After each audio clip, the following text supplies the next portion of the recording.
और मुझे आज खास तौर पे मैंने आज कहना था कि मुझे खौफ किस चीज का आ रहा है, इमरान रियाज के ऊपर। अदालत बार बार कह रही है उसे पेश करो, उसको पेश नहीं किया जा रहा। मुझे खौफ यह है कि उसके ऊपर बहुत तशद्दुद किया गया, और जो तशद्दुद किया गया है अगर वो जिंदा है तो वो अदालत के सामने नहीं ला रहे, क्योंकि उसकी जब अदालत के सामने उसकी हालत देखी जाएगी तो इसलिए उसको छुपाया हुआ है। मुझे खौफ यह है कि वो शायद जिंदा भी ना हो। और मैं आप सारी सहाफियों को कहता हूं कि पहले अरशद शरीफ के ऊपर वो रिएक्शन नहीं आया जो आना चाहिए था। अब एक इमरान रियाज से ऊपर ये जो हुआ है, अगर आप इस मुल्क की सहाफी इसके ऊपर स्टैंड नहीं लेंगे तो अगली आपकी किसी की बारी आ जाएगी, क्योंकि आज कोई है कल किसी और की बारी आ जाएगी। और मैं आज उन सहाफियों को खास तौर पे आज मुखातिब उनसे होना चाहता हूं कि बड़ी बातें करते थे जी, यहां लिबरल इमरान खान बड़ी सख्ती कर रहा है, हाँ जी पता नहीं हम आजादी राय या सहाफत की जुबान बंद कर रहे हैं। जरा मुआजना तो करे कि हमारे दौर और इस दौर में क्या फर्क था। कभी हुआ किसी से ऐसे? जो एक दो दफा हुआ था सबसे पहले मैंने एक्शन लिया था। मतीउल्लाह जान तो हमारे अगेंस्ट था, लेकिन जिस दिन मुझे पता चला उसे उठाया गया, अगले दिन मैंने उसे कहा रिहा करवाओ। हमने कभी कोशिश नहीं की कि सहाफियों की इस तरह किया जाए जो आज हो रहा है। मोहित पीरजादा बाहर भाग गया, साबर शाकिर बाहर चला गया, आफ्ताब इकबाल इस वक्त मुल्क से बाहर चला गया। यानी इस तरह तो कभी भी नहीं हुआ। टीवी चैनल्स को बंद कर दिया। आज ये टीवी क्यों लाइव नहीं दिखा रहा? क्योंकि टीवी तो सिर्फ एक चीज देखता है, व्यूअरशिप। किसके दिखाने से व्यूअरशिप ऊपर जाती है? तो यहां व्यूअरशिप तो इस वक्त सबसे ज्यादा यहां है ज़बान पाक की, लेकिन दिखाएंगे नहीं।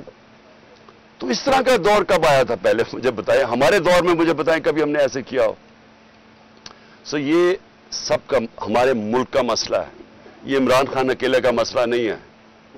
इमरान खान तो खड़ा रहेगा, जो भी होता जाए, सारी जिंदगी वो आखिरी गेंद तक लड़ने वाला है। लेकिन मैं अपनी कौम को बता रहा हूं कि ये जो हालात जा रहे हैं, ये सारे आपके बच्चों का मुस्तकबिल तबाह हो रहा है, ये तबाही की तरफ जा रहा है। और जितना ये हम चुप करके सहते रहेंगे जो जुल्म हो रहा है कि अच्छा जी तहरीक इंसाफ के लोगों पर जुल्म हो रहा है तो हमें तो नहीं हो रहा, ये आप सबकी बारी आएगी एंड में। जिस मुल्क के अंदर हकूक खत्म होते हैं, जिस मुल्क में बुनियादी हकूक फंडामेंटल राइट्स खत्म होते हैं, सारे इंसान ताकत के गुलाम बन जाते हैं। जो ताकतवर है वो कानून से ऊपर चला जाता है, बाकी इंसानों के लिए कोई कानून नहीं होता उनकी हिफाजत करने के लिए, जो आज हो रहा है। मियां महमूद रशीद 75 साल उसकी उम्र है। आज उसने अदालत में आके कहा कि मेरे ऊपर तशद्दुद किया गया, नामालूम अफराद ने मुझे नीचे बेसमेंट में ले जाके तशद्दुद किया। तो ये कौन सी पॉलिटिकल वर्कर्स के ऊपर आज तक ऐसे हुआ है? और ये पहली दफा नहीं है। जिसको पकड़ते हैं ज्यादातर लोग उनको ये बताते हैं कि जी हमारे ऊपर तशद्दुद किया गया। औरतों से जो किया गया, मैं फिर से कहना चाहता हूं, कभी इस मुल्क की तारीख में औरतों को इस तरह जलील नहीं किया गया जो इन्होंने किया। घरों से औरतें उठा रहे हैं जाके। शहरियार अफरीदी उसकी बीवी को उठा के ले गए साथ। यानी ये कोई तो आपके पास होना चाहिए था ना, कि कोई तो बताएं कि कहीं कोई तस्वीर दिखाएं कि हां जी आप, क्योंकि आप तो आपके पास सीसीटीवी कैमराज है, आप तो सबको दिखा सकते हैं। तो क्यों नहीं बताते कि वो शहरियार अफरीदी की बीवी ने क्या किया? डॉक्टर यास्मीन जब पता है कि वो कह रही है कि ना जाओ घर में, उसको क्यों पकड़ लिया? तो ये तो तहरीक इंसाफ के ऊपर क्रैकडाउन है। इसका तो इस सारी में बदनीयती है। ये है ही नहीं, पाकिस्तान के अंदर कानून कायम करने के लिए नहीं हो रहा। ये इस पार्टी को क्रश करने की कोशिश कर रही है, और ये अभी नहीं, ये पहले से कोशिशें चल रही हैं। जब मेरे ऊपर 150 केसेस हो गए, अब 150, 4 केसेस मेरे ऊपर हुए जब मैं जेल के अंदर बंद था, नजर बंद था, मुझे तो पता ही नहीं क्या हो रहा है। 4 केसेस मेरे ऊपर तब कर दिए। तो इस तरह का जो भी तहरीक इंसाफ मिले उसके ऊपर ये जो एक्शन कर रहे हैं, और जिस तरह का ये एक्शन कर रहे हैं, मेरी ये एक जो भी ये फैसले कर रहे हैं उनके लिए उनको मैं एक अपना राय देना चाहता हूं कि देखिए, कभी भी पॉलिटिकल पार्टी ऐसे खत्म नहीं होती। ये जो भी ये करवा रहा है, इसके पीछे जो भी सोच है, उसको ये समझ नहीं आती कि एक नजरिया होता है, वो लोगों के दिलों में चला जाता है। वो आप डंडे मार के जेलों में डाल के कभी भी नजरिया क्रश नहीं कर सकते। जब आजादी की मूवमेंट चली अंग्रेज के खिलाफ, कितने लोगों को जेलों में डाला, कितना टाइम, क्या हो गया, आखिर में नहीं रुकी, क्योंकि लोगों के दिलों में चली गई थी। आज हकीकी आजादी, ये नजरिया लोगों के दिलों में चला गया। लोग जो यहां खड़े होकर मार खाते हैं, टेयर गैस लेते हैं, इनका जरा मुकाबला करें जो वहां इन्होंने रेड जोन के अंदर वो जमा किए थे लोग चीफ जस्टिस के ऊपर प्रेशर डालने के लिए, पैसे देके उनको लेके आए। उन्होंने कहा जी किसी को पता ही नहीं वो पहुंचा क्यों है। फिर उनकी ऑफिशियल मदद की जा रही है, उनको फैसिलिटेट किया जा रहा है, खाने दिए। शुक्र है दूसरे दिन का धरना नहीं उसने कह दिया, क्योंकि सारों नहीं भाग जाना था तब तक।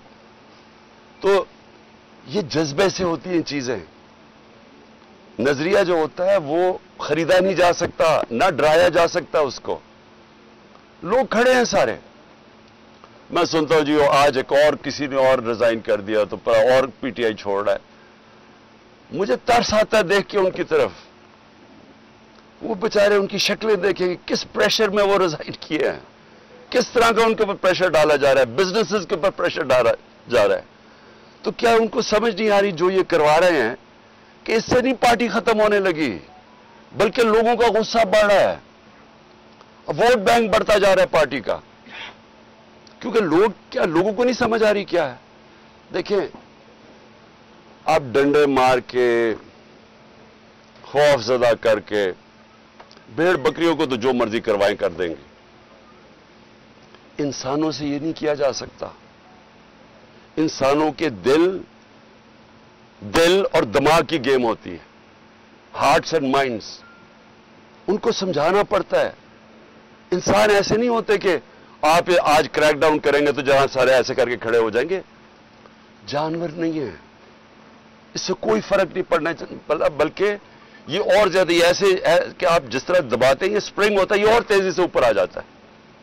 मुझे जो कॉलें आ रही हैं, बेचारे छुपे हुए हैं लोग, हमारे कारकुन भी छुपे हुए हैं, हर किसी के घर छापे पड़ रहे हैं, और वो हरकतें की जा रही हैं जो इस मुल्क की तारीख में कभी नहीं की गई। कभी ऐसी की नहीं गई हरकतें कि लोगों के घरों में जाके सारा घर तोड़ा जाए, औरतों को जलील किया जाए। ऐसे कभी पाकिस्तान में नहीं हुआ। पाकिस्तान छोड़े, दुनिया में कहीं नहीं हुआ। किसी मुल्क में जिधर रूल ऑफ लॉ होता है, कानून की हुक्मरानी होती है, वहां कभी ऐसे नहीं होता। बल्कि जंगल की हुक्मरानी, यानी जंगल का कानून भी, उधर भी मैंने कभी ऐसी चीजें नहीं सुनी जो अब हो रही हैं। सिर्फ खौफ फैलाया जा रहा है। यह खौफ के जरिए लोगों को गुलाम बनाने की कोशिश की जा रही है। यह कामयाब नहीं होगी। ये मेरे से आज मेरी पेशेंट को ही सुनना है।